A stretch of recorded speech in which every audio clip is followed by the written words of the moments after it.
තස් භගවතු වරහතු නමෝ තස් භගවතු වරහතු සම්මා සම්බුද්දස්ස ඉති විසු භගවාරහං සම්මා විජ්ජාචරණ සම්පන්නෝ සුගතෝ ලෝකවිදු අනුත්තරෝ පුරිස ධම්මසාරති සත්තාදේව බුද්ධෝ භගවාති ස්වාක්ඛාතෝ භගවතා ධම්මෝ කාලිකෝ ඒපක්ඛිකෝ පනයිකෝ පච්චත්තං වේදිතබ්බෝ සුපටිපන්නෝ භගවතෝ ශාවක සංඝෝ උජුපටිපන්නෝ භගවතෝ ඥායපටිපන්නෝ භගවතෝ ශාවක සංඝෝ සාමීති පටිපන්නෝ භගවතෝ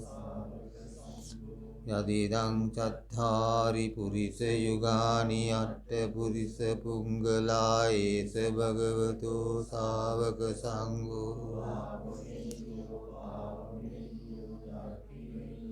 අංජලි කරණීයෝ අනුත්තරං පුඤ්ඤත්තිත්තං ලෝකස්වාති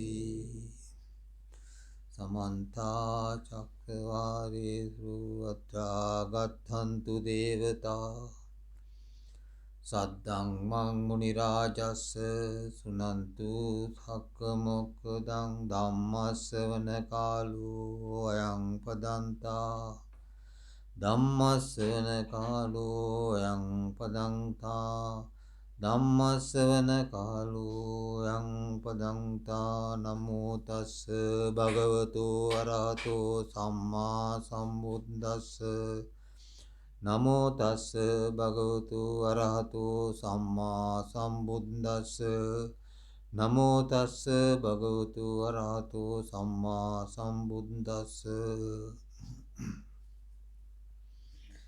පින්වතුනි මේ පොඩි පිරිසක්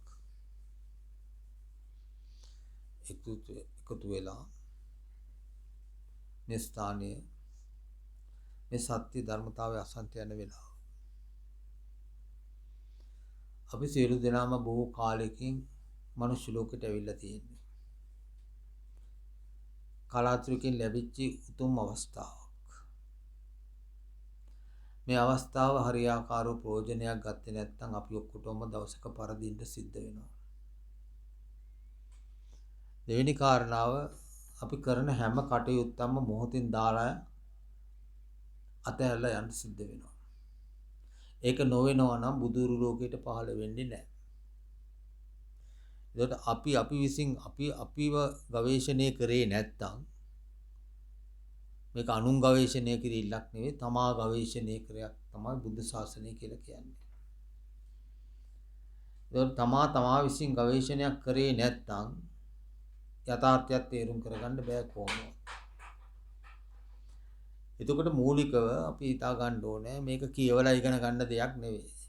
මිනිස්සු ඔක්කොම බලනවා විවිධ ආකාර ඇත්තන් ලියපු පොත් කියවලා නිර්වාණයක් සාක්ෂාත් කරගන්න. එහෙම ක්‍රමයක් නැහැ පින්වතුනි. මේ බුදුදහම කියන්නේ තමා විසින් තමාව ගවේෂණයක් කරලා යථාර්ථයක් අවබෝධ කරගන්න එක. පළවෙනිම අපේ බුදුන් වහන්සේගේ ප්‍රකාශනයක් තියෙනවා.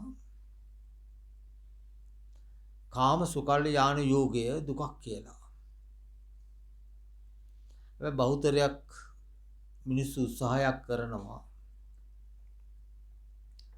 මේ කාම සුකල්යාණ යෝගයේ ඉඳගෙනම යථාර්ථයක් දකින්න. අවස්ථා දෙකක් විතර යනකම් මේ අවස්ථාව මේ දේ අවබෝධ කරගන්න පුළුවන්. එතනින් එහාට මේ කාම කල්යාණ යෝගයට තනිකරම අතහැරිය යුතුයි. විසාකා මහ වූසිය අවුරුදු 7 දී සෝතාපන්න වෙලා කසාදියකට වැටෙන ලෝකෙට වැටුණා. එතකොට ඈ බුදුන් වහන්සේ කාලේ ජීවත් වුණේ කාමසුකල්යාණ යුගයේ. ඇයට දිගටම ශක්තියක් තිබ්බනම් මේ ලෝකෙන් බැහැර වෙලා යන්න නැවත උපාදේ වෙන තැනකට හිත යොමු වෙන්නේ නැහැ. නමුත් ආත්ම 7ක් කෙටි කරගත්තා සෝතාපන්න ඵලයෙන්. මේ දීර්ඝ සසරේ එච්චර කාලයක් ඉපදිලා මැරිච්ච ආත්ම 7කට කෙටි කරගත්තා සෝතාපන්න ඵලයෙන්. නැවතත් මේ කාම මුර්ජාව නිසා කාමසුඛාල යාන යෝගස්යා අන්ධකාරයකටපත් වුණා. නමුත් තමන්ගේ තිබ්බ සද්ධාව ඉන්ද්‍රකීලයක් වගේ බුදුන් වහන්සේ පිරිනොම් පානකම් තිබ්බයි කියලා කෙනෙක් තමයි අපි හිතන්නේ. එතකොට මේක තමයි සෝතාපන්න ස්වභාවයේ හැටි. එතකොට පින්වත්නි අපි බාධා කරන්නේ මේ කාම වස්තුන්. සිවුරක් දරාගත්තා හෝ භික්ෂුවක් හෝ භික්ෂුණියක් හෝ උපාසක උපාසිකාවක් කවුරු හරි වේවා මේ කාම යම් පරිහරණය කරනවා නම් කාම සුඛල්‍යාණී ලෝකයට ආස්වාදේ විඳිනවා නම් එයාට නිර්වාණයක් ප්‍රත්‍යක්ෂ කරගන්න බෑ. එයාගේ මනස පවතින්නේ ආයතන පහේ ආස්වාදේ විඳීමට තමයි. එතකොට පින්වතුනි පළවෙනියෙන් අපි හිතා ගන්න ඕනේ මේ කාම සුඛල්‍යාණ යෝගයේ දුකක් නම් මොනවද මේ කාමයන්ට අදාළ දේවල්? එකක් ආරණ්‍යයකට එනවා. මේ ඔක්කොම අතහැරලා ඉසුබූ කාගෙන පැවිදි ජීවිතයකට පත්‍ර ආරණ්‍යයකට එනවා. මේ ආරණ්‍යයකට ආවන් පස්සේ Tamanට හම්බ වෙනවා බුද්ධ ශාසනයෙන් කුටියක්. එතකොට හැමෝම හිතාගෙන ඉන්නේ මේ කුටිය මගේ කියලා. මේ කුටිය මගේ ආත්මයයි කියලා. මේක තමයි ගිහි තියෙන ස්වභාවයත් පින්වතුනි. මේ අතර කිසි වෙනසක් නැහැ. හැබැයි යමෙක් හිතනවා නම් මේක මගේත් නෙවෙයි මගේ ආත්මයක් නෙවෙයි කියලා මේක මගේ වැස්සෙන් අවුවෙන් පිළිගට පමණක් පරිහරණය කරන්න කියලා මේ කුටිය පරිහරණය කරනවා නම් අන්නේ බුද්ධ ශ්‍රාවකයාවක් හෝ බුද්ධ ශ්‍රාවකයෙක්. උපාසකෙක් හෝ වේවා උපාසිකාවක් භික්ෂුවක් භික්ෂුණියක් වේවා මේ විදිහට කුටිය පරිහරණය කරනවා නම් එයා අන්න බුද්ධ ශ්‍රාවිකාව. දෙවෙනුව තමන්ට ලැබෙනවා මොන හරි වස්ත්‍රයක්. ඒක තමන්ට ලැබිලා තියෙන්නේ තමන්ගේ ලැජ්ජා හිතෙන තැන් වසා ගැනීම සඳහා. ඒක පරිහරණය කරනවා මේක මේ ලස්සනකට හැඩකට පරිහරණය කරනවා නම් ඒක බුද්ධ ශ්‍රාවකයෙකුට අදාළ දෙයක් නෙවෙයි. ඒක තමන් වෙලි වැසෙන තැන වසා ගැනීම සඳහා මේ වස්ත්‍රය පාවිච්චි කළ යුතුයි. තමන් ගන්න පිළිවෙතෙන් මට ඇහෙන අවස්ථා තියෙනවා. තමන් ගන්න ආහාරය ඒකේ හොඳ නරක හොයනවා නම් ඒකේ නිරෝගීත්වයක් හොයනවා නම් යම් කෙනෙක් ඒක බුද්ධ ශ්‍රාවිකාවක් නෙවෙයි. ඒක ප්‍රත්‍යක්ෂ ප්‍රතිවේක්ෂාව කරගතියි. ඒකේ යථාශයෙන් ඒක සීබුද්ධිය පවත්වා ගත යුතුයි. එහෙමනම් ඒ අත්ොන්ට කියන බුද්ධ ශ්‍රාවකව කියලා. සිවුරක් පැනඳගත්තට හෝ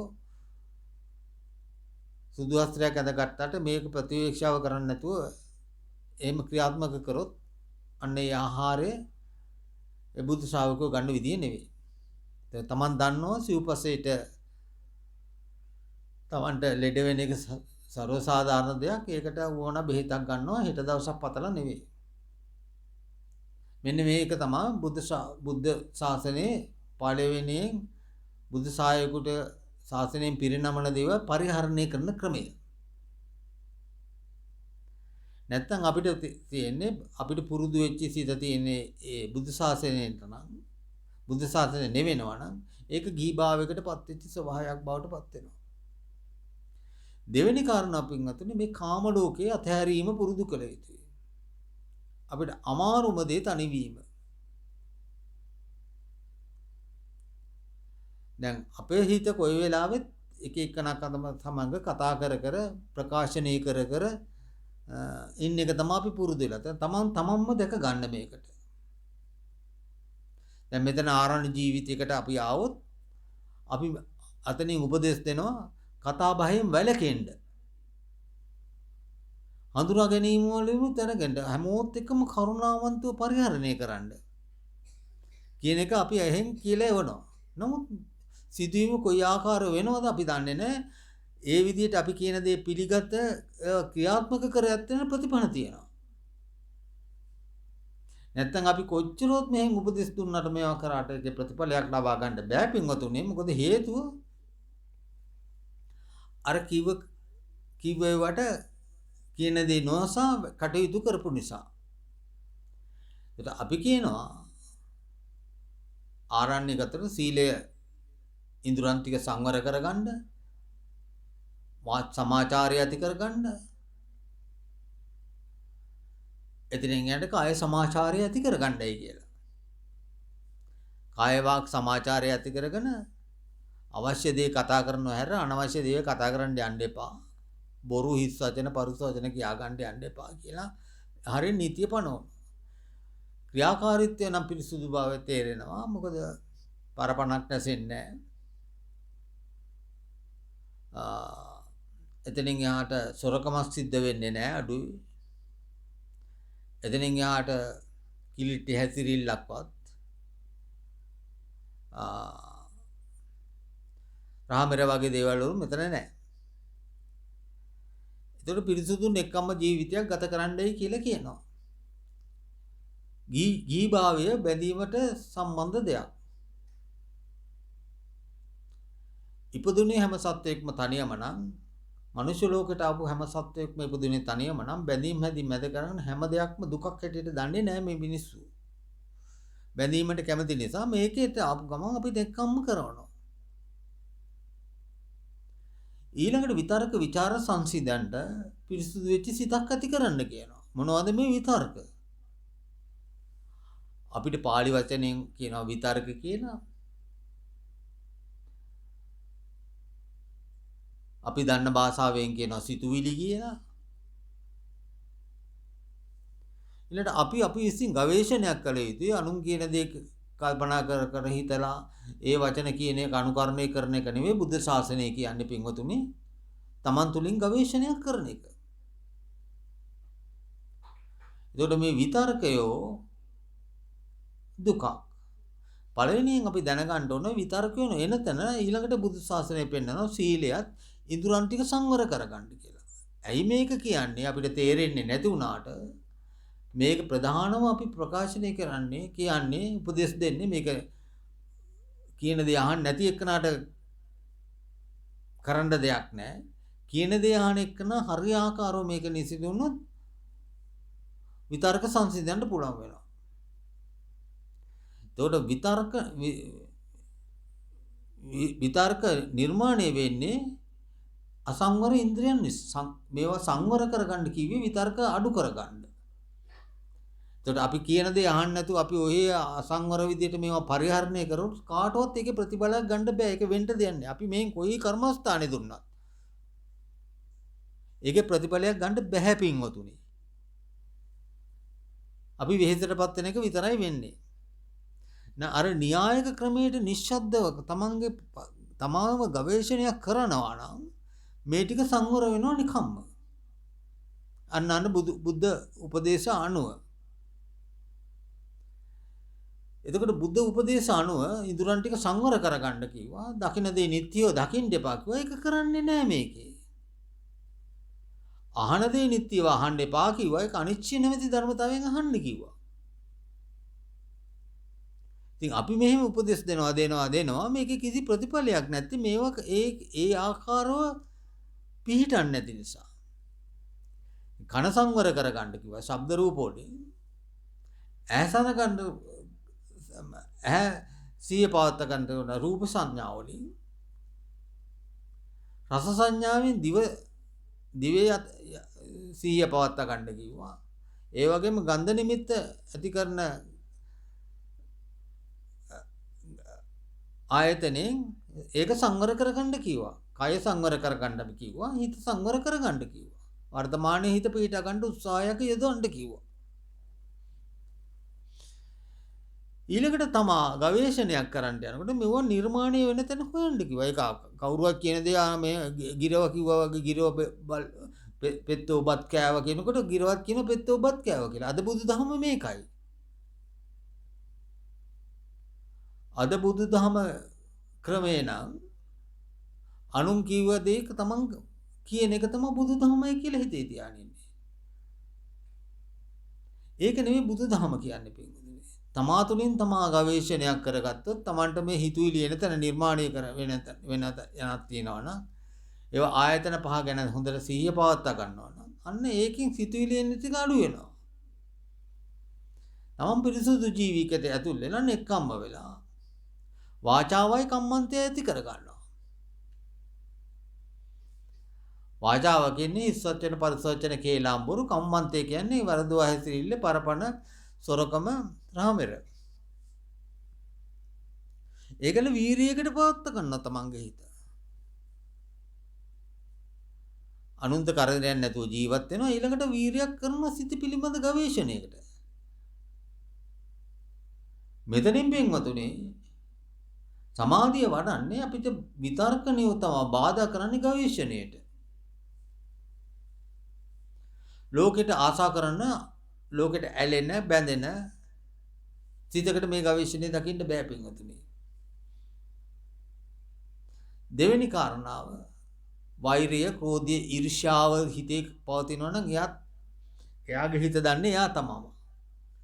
එයාට මේ දේ දකින්න අමාරුයි. ඊළඟට මේකට කම්මැලි වෙලා තියෙන කොයි වෙලාවෙ නිදා ගන්නව නම් ඒක දන්නේ ගුරුවරු නෙවෙයි, ඒක තමම දන්නේ. මේ කම්මැලි නම් ඒ හිතටත් කවදාකවත් මේක දකින්න බෑ. තීන මිද්ධාං. අර විසිරලා ගිහලා අලුගොඩකට ගලකින් ගහුවක විසිරිලා තියෙනවා නම් හිත කොයි වෙලාවෙ කල්පනා ශරීරේ වැටලා තියෙනවා නම් ඒ හිතට දකින්නත් බෑ. එතකොට මේ දහම ගැන විචිකිච්ඡාවක් තියෙනවනේ ඒ හිතට දකින්නත් බෑ. එතකොට නීවරණය කාමසු කල්යාණ යෝගයේ සම්බන්ධයි. කාමසු කල්යාණ කිව්වොත් නීවරණ ධර්මතාවයමයි. නීවරණ ධර්මතාවය කිව්වොත් කාමසු කල්යාණ යෝගයමයි. එතකොට මේයින් බැහැර වෙන උත්තරමයෝ කාමයේ ඡන්දයක් ඇති කරන්නේ නැහැ. රූප, ශබ්ද, ගන්ධ, රස, රොඩ අරමුණු වලට ආශ කරන්නේ නැහැ. ඒ වගේ ඇතිවීමම නැතිවීම තත්ත්වාකාරයෙන් ස්වභාවයෙන් දකිනවා. එතකොට හිත වෛරය, ක්‍රෝධය, ඊර්ෂ්‍යාව වගේ දේවල් පවත්වා ගන්නෙ නැහැ. මේකෙන් ගිනි අවුලනවා කියලා දැනගන්නවා. තමාගේ හිතමයි තමාගේ පිච්චෙන්නේ කියලා දැනගන්නවා. මේකෙන් මෙත්තා, කරුණා, මුදිතා, උපේක්ඛා ගුණාංග වටනා ගන්නවා. කාමචන්ද තීන මිද්ධං භාවනාවට කම්මැලිකම නිසා අරණ ප්‍රතිවිරුද්ධව තමන්ගේ ගවේෂ අත්‍යවශ්‍ය දේ තියෙනවා නම් මේ සංසාර දුකෙන් අවශ්‍යතාවය තියෙන්නේ තමාටම නම් තමා මේකේ කොයි වෙලාවෙ නියැලෙන්න උත්සාහයක් කරනවා. ඊළඟට විසිරිච්ච සිතට පහර ගන්නවා ආනාපානසති භාවනාවේ උද්දච්චයට. විචිකිච්ඡාව පහ වෙනවා, නීවරණ ධර්මතාවය පහ වෙනවා චතුත්ථ ධානයේදී. යම් නීවරණ ධර්මයතාවයක් තියෙනවා නම් ඒ ලෝකේ ඒ බැහැර වෙන ශක්තියක් තියෙනවා නම් ඒ චතුත්ථ ධානයමයි. දැන් කෙනෙකුට හිතෙනවා මේක කරන්න පුළුවන් දෙයක්ද කියලා. කරන්න බැරි දෙයක් නම් පින්වතුනි බුදුවරු ලෝකෙට පහළ කරලා හෙලි කරන්නේ නැහැ. තමන්ගේ වැරදි තියෙන්නේ තමා තුළමමයි. දැන් පිරිසිදු වෙච්ච සිතකින් තමා ගවේෂණයක් කරන්න කිව්වා. මේ කාමයන් සේරම කාමයන් අල්ලනවා නම් තමන්ගේ හිත කොහෙන් හරි තැනකින් ආරණ්‍යක හෝ ගීගේක හෝ කොහේ හරි කරගන්න. එයාට මේ යථාර්ථය දකින්න අසීරුයි. එහෙමනම් ඒ බුදුරු එක පෙන්වන්නේ නැහැ මේකට. ඒකයි පළවෙනියෙන් පැවිදි ජීවිතයට එන හැමෝම කිව්වේ පොරොන්දුවක් කිව්වේ මේ දුකෙන් නිදහස් වෙන්න මේ දුකෙන් නිදහස් වෙන්න මට සිවුරු පළඳන්න කියලා. ඒකල තමන් මූලික පොරොන්දු වෙච්ච දෙයක් තියෙනවා. අනුන්ගේ ගහන්න දෙයක් නෙමෙයි මේක පින්වතුනේ. ලෝකේ පැවැත්වෙන මිනිහෙක්ගෙන් අහනවා මම භාවනා කරන්න පුළුවන්ද කියලා. එහෙම එකක් නෑ මෙතන. මේ ගුරුවරු ඉන්නේ ඒකට. ඉතින් Taman දැනගන්න ඕනේ. අර බුදුන් වහන්සේ කාලෙත් හිටියා මේ ආරෙන් ඈතින් නිගණ්ඨය දකිනකොට හිතනවා මොකක් කියලාද?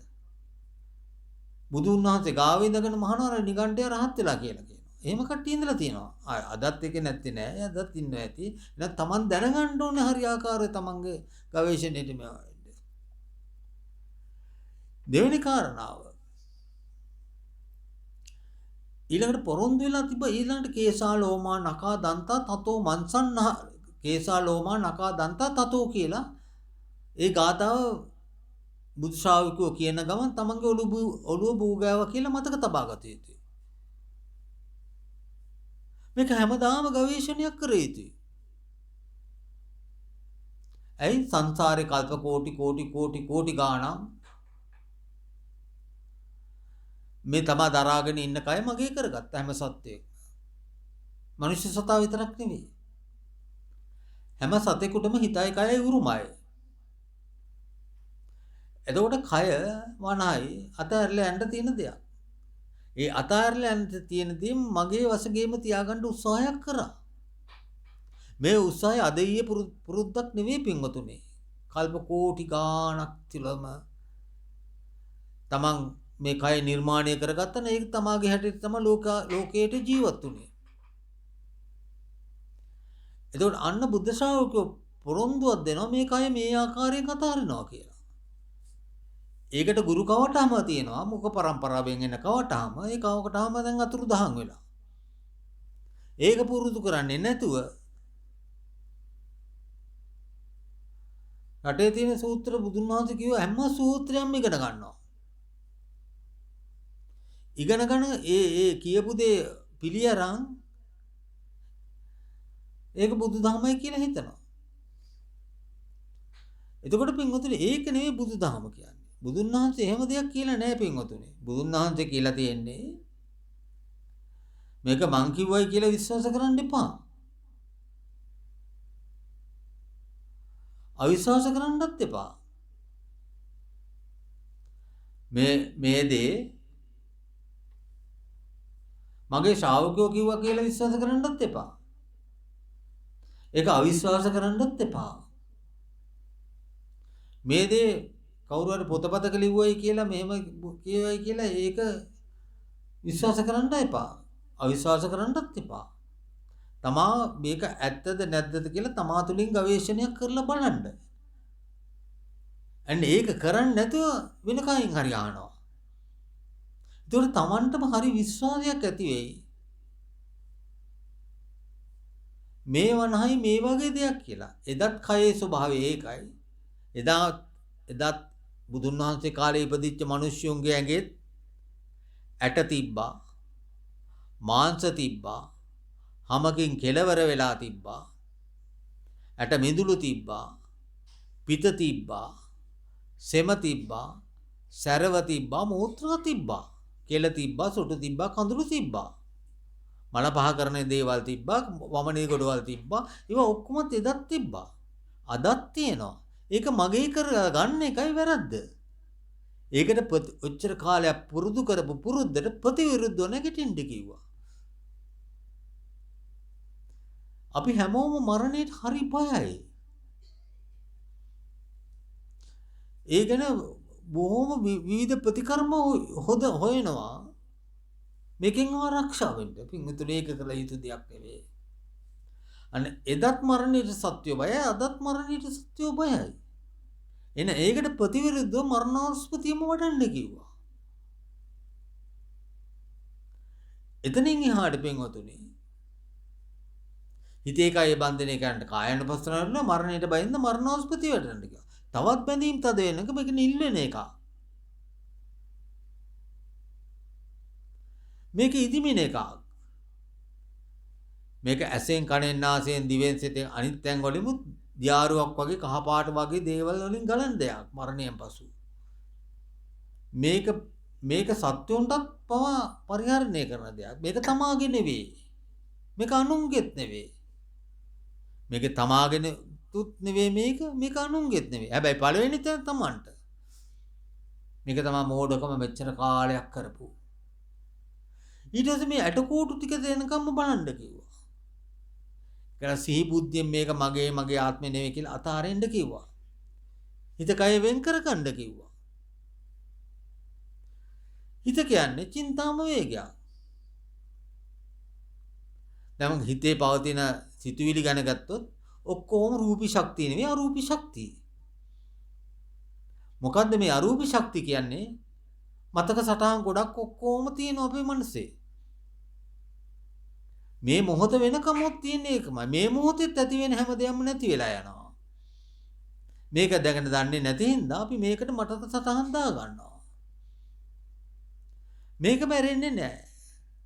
අනාගත බලාපොරොත්තු ඔක්කොම ආත්ම නිර්මාණයක් තුල තියෙනවා. ආයතන පහේ ආස්වාදයක් තියෙනවා. ඒ ආස්වාදෙ විඳින්න අනාගත බලාපොරොත්තු ගොඩක් තියෙනවා. මේ මොහොතේ මේ සිද්ධාන්තය આવත් ඒකත් අතීතෙ ගෙවිලා යනවා. ඒක මතක සටහන් වෙනවා. එතකොට මේ මතක සටහන් ගැන ප්‍රකාශන කරනවා. මතක සටහනත් අර්ථ ශූන්‍යයි ප්‍රකාශනත් අර්ථ ශූන්‍යයි. ඒකට කියනවා විතර්ක ਵਿਚාර සංසිඳා ගනින්න කියලා.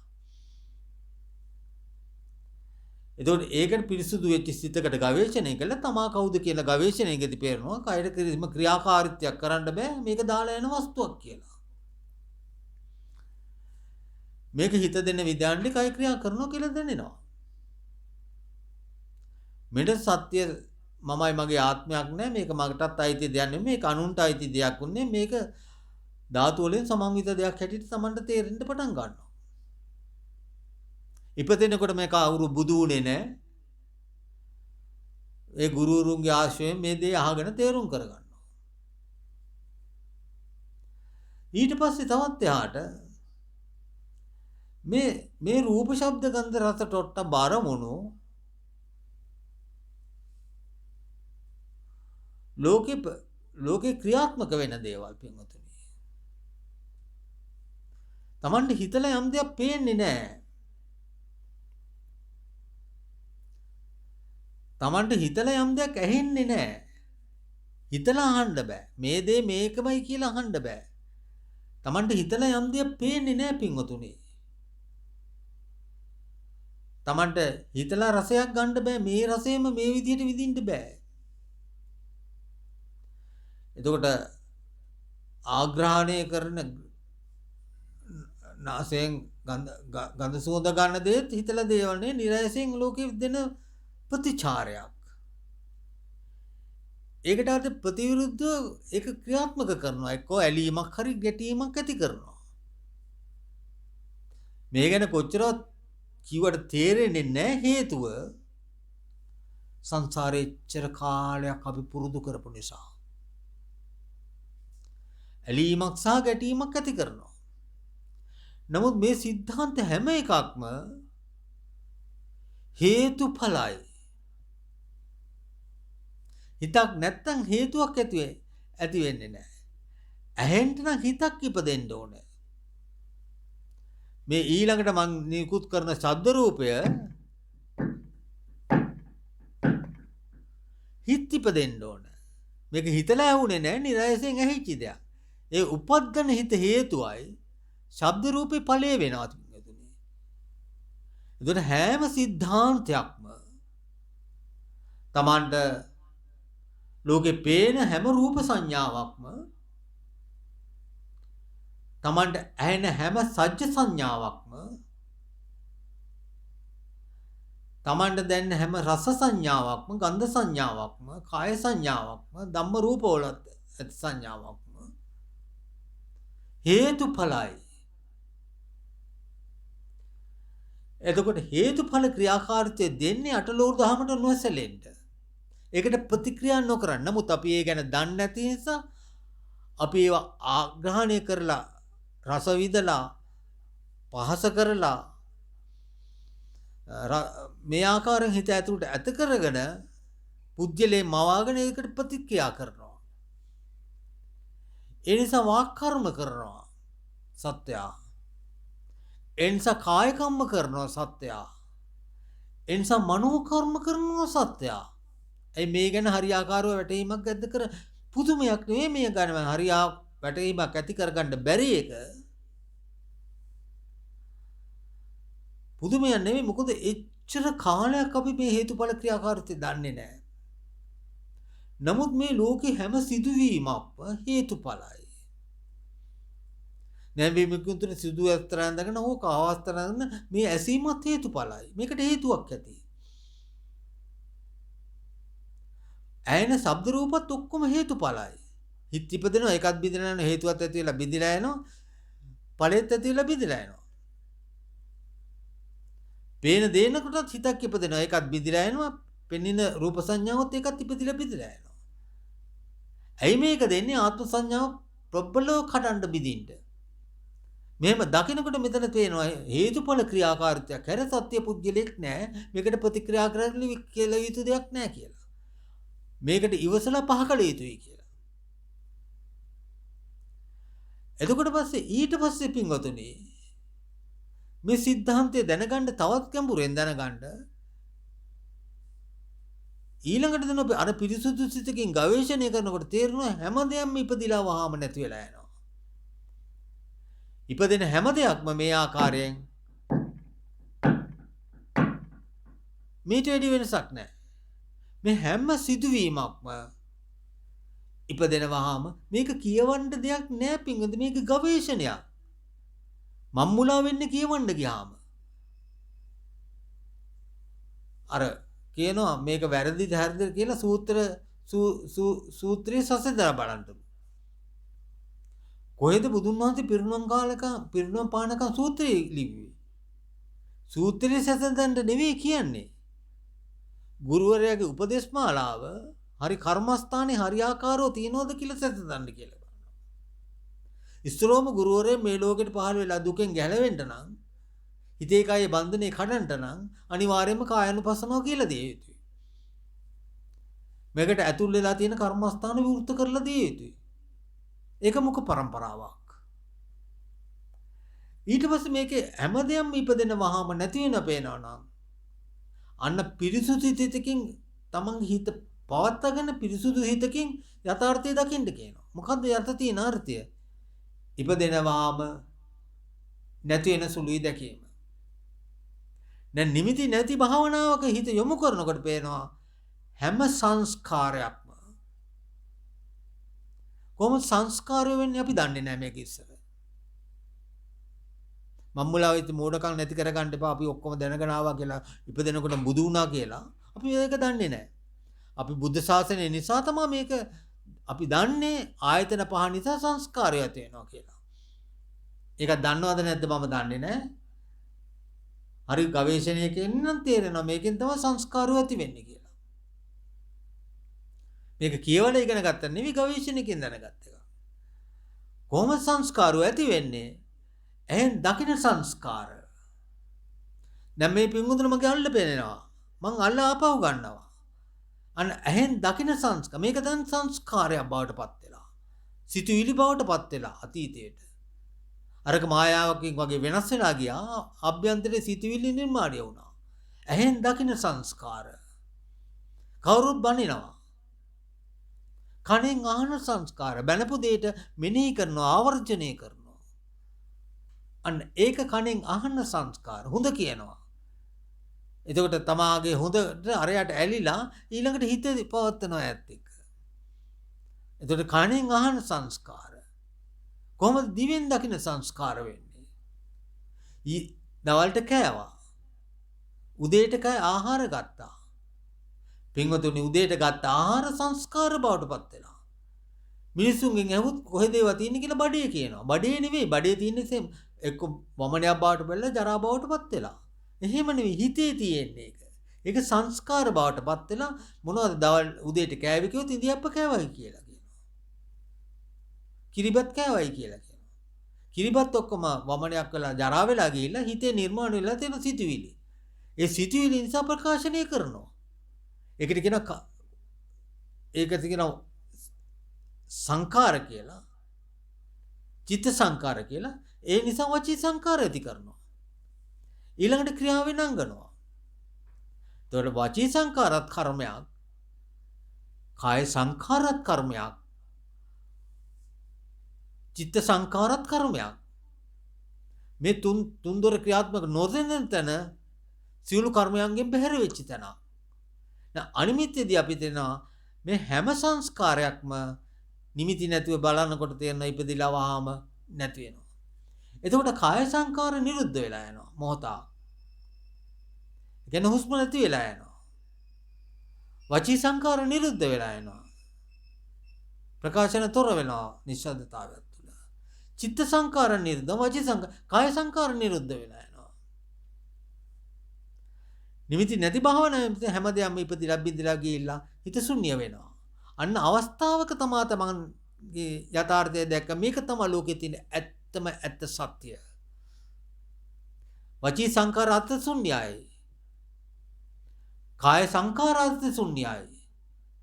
චිත්ත සංඛාර අර්ථ ශුන්‍යයි. අපි කොච්චරවත් කෙලතුල්ලු වගේ කොච්චර කච කච කච කච කච කච කච කච කියලා කන්නක් ඇහෙන්න නැතිව කතා කරනවා. කතාව නිර්මාණය වුණේ තමන්ගේ අභ්‍යන්තරයේ. ඒ අභ්‍යන්තරයේ තියෙන දේවල් තමයි කොච්චරම මේවා කරන්නේ. චිත්ත සංඛාර නිසා වචී සංඛාර. වචී සංඛාර, චිත්ත සංඛාර, කාය සංඛාර තියෙනවා. කාය ක්‍රියාකාරීත්වයක් ඇති වෙනවා. එතකොට කාය ක්‍රියාකාරීත්වයට අර්ථ ශුන්‍යයි ඉපදිලා බිඳලා යනවා. චිත්ත සංකාරත් අර්ථ ශුන්‍යයි ඉපදිලා බිඳලා යනවා. වචී සංකාර නම් අනිවාර්යයෙන්ම අර්ථ ශුන්‍යයි ඉපදිලා බිඳලා. මේක තමයි භයානකම තැන. කට වහන තැන මොන හොඳයි පින්වතුනි. දැන් මෙතන යථාර්ථය පේනවා. බුදුරු පෙන්න. එතනින් එහාට මේව නිර්මාණය වෙන තැන බලනවා. පස්සේ දුකට හේතුවයි. පස්සේ නවත්තන්න පුළුවන් දුකෙන් නිදහස් වෙන්න පුළුවන්. අන්න බාහ්‍ය. බාහ්‍ය උතුමාණන් වහන්සේ පියුමුතර බුදුන් වහන්සේ කාලේ ඉඳන් ආපු එක්කෙනෙක්. තථාගතයන් වහන්සේ දකින්න යනවා. ඈත මිතුරු දෙවියෙක් කියනවා ඔබ බුදු වෙලා නැහැ. අරහත් වෙලා නැහැ. අන්න ගෞතම බුදුන් වහන්සේ ජීවමාන වැඩ සිටිනවා. නිර්වාණය සඳහා ධර්මයක් අහගන්න කියලා. මාන්නෙන් තොර වෙච්ච උතුමාණන් වහන්සේ බොහොම ගෞරවයෙන් කියනවා. මුළු ලෝකෙම අතහැරලා ඉඳලා තියෙන්නේ. විලිය වහගන්න කොලාතු ටිකක් පමණක් පුරවගෙන ඉඳලා තියෙනවා. අන්න බලන්න. මේ කාමයන් තනි කර ප්‍රතික්ෂේප කරලා තියෙනවා.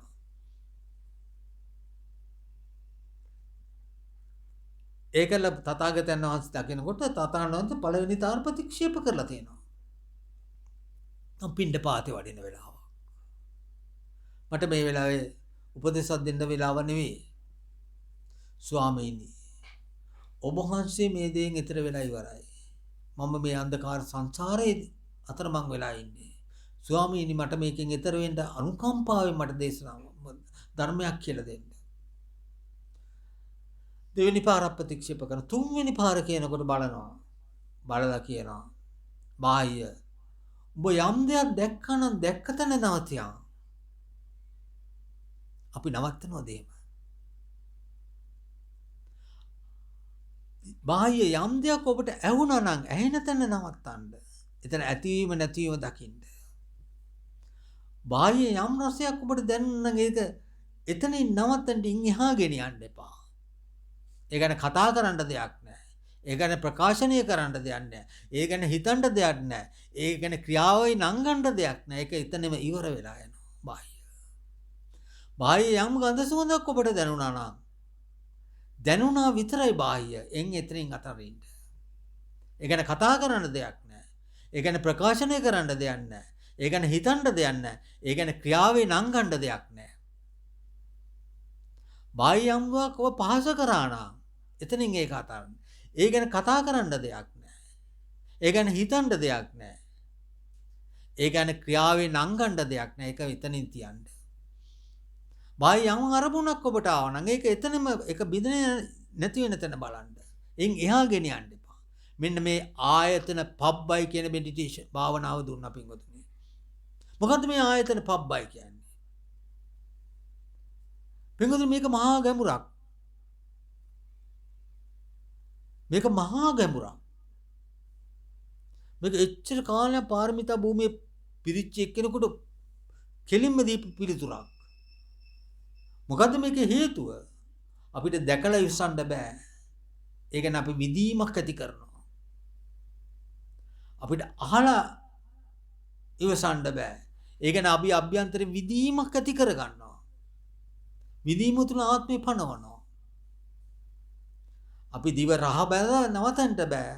අපි විදීමක් යනකට විදීමේ ආත්මේ පණවනවා. නවත්තන්න බෑ ආසාව නිසා. මුත් බාහිර තිබ ආසාව නැති පිරිසුදු වෙච්ච සිත.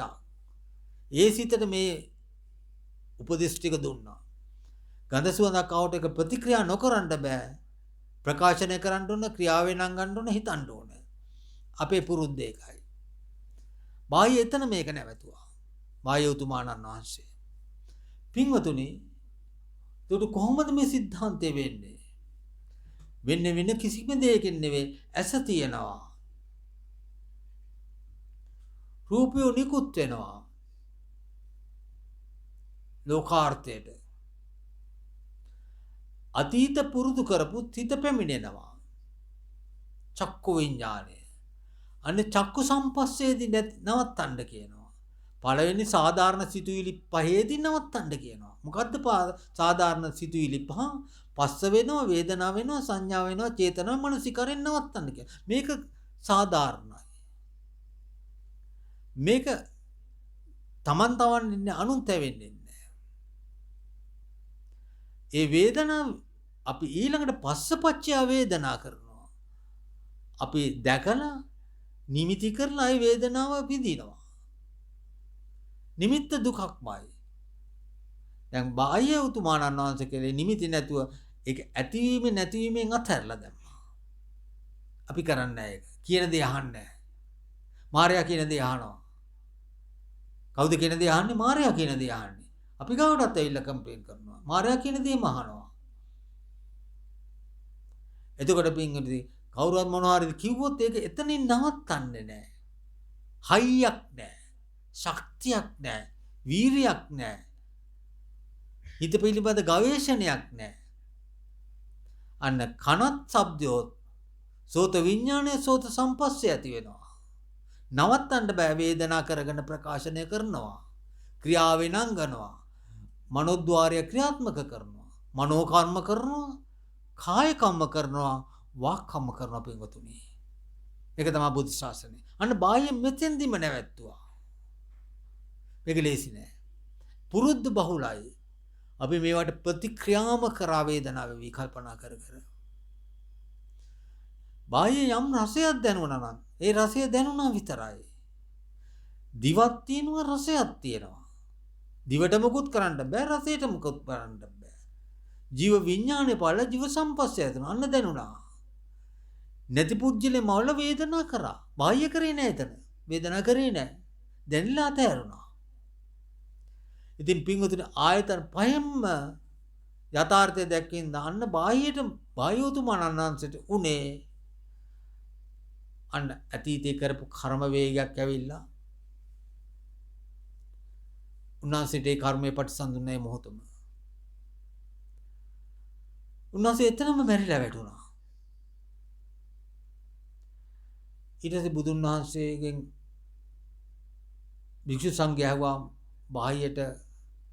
බාහ්‍ය කොලාතු ටිකක් ඇඳගෙන හිටියේ. කාවස්ත්‍ර පුරවගෙන හිටියේ නෑ. බාහ්‍යට මොකද්ද කරන්න තියෙන්නේ කියලා. බාහ්‍යට රහතන් වහන්සේගේ පිරිනම් පාපුවාම කරන කටයුතු ටික කරන්නයි කියලා කිව්වා. ඒ කියන්නේ වස්ත්‍රේ නෙවෙයි පින්වතුනි, තමන්ගේ හිත තමන්ම দমনය කරන්න. මේකෙන් උමතු වෙන්න යන්න එපා. එතකොට තමාගේ හිත තමාම පිළිසරණක් කරගන්න. අනුන්ගේ උපකාර ලබන්න යන්න එපා. තමන්ගේ ආලෝකයේ තියෙන තමා තුලමමයි. ඒකෙන් පිහිට ලබා ගන්න. ඒකයි බුද්ධ ශාසනය කියන්නේ. එතකොට පින්වතුනි මෙන්න මේ වගේ කරුණු කාරණා අපිට පෙන්වන්නේ මේ ආයතන පබ්බයි කියන භාවනාව. මේකට අපි මෙහෙම වාලියෙන් ලස්සනට වචනයක් කියනවා. උපාදාන ස්පන්දක පහට කියන රූපය අනිත්‍යයි, වේදනාව අනිත්‍යයි, සංඥාව අනිත්‍යයි, සංකාර විඥානය අනිත්‍යයි කියලා. ඇසත් රූපයත් චක්කු විඥානයත් චක්කු සම්පස්සයත් චක්කු සම්පද උපද්දන්නා හිතේ මැවෙන්නා වූ රූපස්කන්ධයේ වේදනාවේ සංඥාවේ සංකාර විඥානේ අනිච්ච ස්වභාවය බලන්න කියලා. එතනින් එහාට පින්වතුනි එතනින් එහාට තමයි වායුතුමාණන් වහන්සේ සිහිය පවත්වුවේ. අපි ඒකට මෙන්න මෙහෙම ගිරිමානන්ද සූත්‍රයේ කියනවා. මෙන්න මේ ආකාරයෙන් චක්කුං අනත්තා. ඇහි ආත්මයක් නෑ, ඒක අනත්තයි. ඒක හිස්. රූපය අනත්තයි. රූපයේ ආරක්ෂයක් නෑ, ඒක ආත්මයක් නෑ, ඒක අනාත්මයි. ඒක හිස්. ශබ්දය අනත්තයි. සෝතං අනත්තං. ශබ්දෝ අනත්තා. සෝතේ හිස් ස්වභාවයක් නෑ. ශබ්දෝත් ස්වභාවයක් නෑ, ඒක අනත්තයි. ඒක ආත්මයක් නෑ, ඒක අනාත්මයි. ඒ වගේ ආයතන පහම සිහිය පවත්වන ආයතන පබ්බයි කියන භාවනාව. පිටුදින මේ ආයතන පබ්බ භාවනාව ඕරම්මාගේ සංයෝජනවල කර්මස්ථාන කායට 14ක් තියෙනවා, වේදනානුපස්සනාවේ 15ක් තියෙනවා. එතනින් එහාට කය සම්බන්ධව කය හිතෙන් අතහැරලා හිතේ ආත්මය තියෙන සක්කාය නිරුද්ධය සඳහා නීවරණ පබ්බ ස්කන්ධ පබ්බ නෙවෙයි උපදේශ දීලා තියෙන ආයතන පබ්බයි කියලා. ආයතන පබ්බේ තමයි සිය පවත්තන්න තියෙන්නේ. දකින්න තැන නවත්තපන්. එතනින් එහාට මෙනෙහි කරන්න යන්න එපා. අහන තැන නවත්තන්න. එතනින් එහාට මෙනෙහි කරන්න යන්න එපා. ඒ සිද්ධාන්තය. අපේ හිත දන්නේ අපිමයි. දැකපු දේ දැකලා ඊළඟට කර්මය කරනවා. අපි කාය කර්මය කරනවා. අපි මනෝ කර්මය කරනවා. රූපී නැති අරූපී ශක්තියින් එක්කම අපි අතරමං වෙනවා. පින්වතුනි, මේ බුද්ධ ශාසනයයි. මේ බුද්ධ ශාසනයේ ඔක්කොම සම්පූර්ණ වෙලා තියෙන්නේ සීල, සමාධි, ප්‍රඥා තුලයි. මොකද්ද සීලය? වාක් සමාචාරය, කාය සමාචාරයයි. මොකද්ද සමාධිය? ප්‍රථම ධානය, ද්විතීය ධානය, තෘතීය ධානය, චතුර්ථ ධානයයි. මොකද්ද ප්‍රඥාව? නාම රූප පරිච්ඡේද ඥානය, කායනුපස්සනාව, වේදනානුපස්සනාව, චිත්තානුපස්සනාව, ධම්මානුපස්සනාවයි. එතකොට මොකද්ද මේ සීල මෙන්න සීල සමාධි ප්‍රඥාවයි. යන්ට ඕන මඟ මොකද්ද පින්වතුනි? යන්ට ඕන මඟ ආර්ය අෂ්ටාංගික මාර්ගයයි. මොකද්ද ආර්ය අෂ්ටාංගික මාර්ගය? සම්මා දිට්ඨං, සම්මා දිට්ඨියයි. සම්මා සංකප්පයි, නෙක්ඛම්ම සංකප්පයි, අව්‍යාපාද සංකප්පයි, අවිහිංසා සංකප්පයි. මොකද්ද සම්මා වාචා? හිස්සතන පරසවචන කේලාම් බොරුයි. මොකද්ද කර්මාන්තය? කිලිටි හැදිරිල්ලයි, පරපණ නැසිල්ලයි, රහමෙරයි, සොරකමයි. අනුන් තවන්නේ නැතුව, තමන් තවන්නේ නැතුව ජීවත් වීමයි. සම්මා ආජීවයි. සම්මා වායාමයි. චන්දං ජනේති වායවති විරියං ආරභති චිත්තං. හිත පිළිබඳ ගවේෂණයයි. සම්මා සතියයි. ඒ මහා සතර සතිපට්ඨානයයි. ඒක තමයි සත්‍යයේ හෘදේ වස්තුව වගේ තියෙන බුද්ධ ශාසනයේ තියෙන හෘදේ වස්තුව. මොකද්ද සම්මා සමාධිය? ප්‍රථම ධානයයි, ද්විතීය ධානයයි, තෘතීය ධානයයි, චතුර්ථ ධානයයි. මෙන්න මේ මාර්ගයේ සිටන්න. මේක තමයි මැදුම් මධ්‍යම ප්‍රතිපදාව. දැන් කාලේ තියෙන මධ්‍යම ප්‍රතිපදාවනේ ගානකට පොඩ්ඩක් බීලා, ගානකට සතෙක්ගේ මාළු ටිකක් කාලා, බඩ ගානකට තියාගන්න. ඒක නෙමෙයි මේ මධ්‍යම. මෙන්න මධ්‍යම ප්‍රතිපදාව. එතකොට මම මෙතනින් එහාට මේ දේශනාව පවත්වාගෙන යන්නේ නැහැ. ඔබ සියලු දෙනාම මේ අන්ධකාර සංසාරයෙන් එතර වෙන්න ශක්තිය, වීරිය, අධිෂ්ඨානය ලැබේවායි කියලා මම මේ දේශනාව නවත්වනවා. ආකාසට්ටා චුම්මට්ටා දේවානාගා මහිත්‍තිකා පුඤ්ඤන්තං අනුමෝදිත්වා චිරන් රක්ඛන්තු ලෝක ශාසනං ආකාසට්ටා චුම්මට්ටා දේවා නාග මහිද්దికා පුඤ්ඤන්තං අනුමෝදිත්වා චිරන් රැක්කන්තු දේශනං ආකාසට්ටා චුම්මට්ටා දේවා නාග මහිද්దికා පුඤ්ඤන්තං අනුමෝදිත්වා චිරන් රැක්කන්තු මම් පරන්ති